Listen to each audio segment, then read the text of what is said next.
हमारी वीडियो को लाइक करो, सब्सक्राइब करो। हमारी वीडियो को लाइक करो, सब्सक्राइब करो और घंटी बजाओ।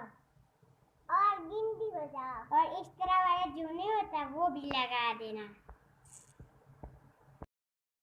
अस्सलाम वालेकुम रहमतुल्लाहि व बरकातुहू। वालेकुम सलाम व रहमतुल्लाहि व बरकातुहू। बहन आप कैसी हो? मैं ठीक हूँ अल्हम्दुलिल्लाह। बहन आज हम एक हदीस सुनाएंगे।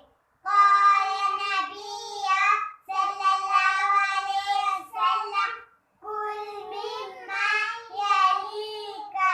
क़ाल नबिय्या सल्लल्लाहु अलैहि वसल्लम कुल मिम्मा यलीका। क़ाल नबिय्या सल्लल्लाहु अलैहि वसल्लम कुल मिम्मा यलीका। क़ाल नबिय्या सल्लल्लाहु अलैहि वसल्लम कुल मिम्मा यलीका। क़ाल नबिय्या सल्लल्लाहु अलैहि वसल्लम कुल मिम्मा यलीका।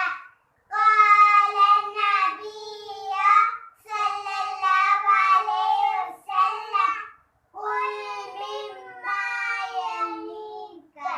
बहन आपको इसका मायना पता है? नहीं।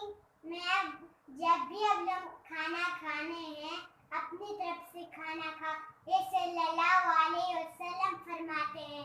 हमारी वीडियो को लाइक करो, सब्सक्राइब करो। जब भी खाना खाओ अपनी तरफ से खाना खाना और दूसरों की तरफ से नहीं, ये बड़ा गुनाह है। अल्लाह हाफिज़।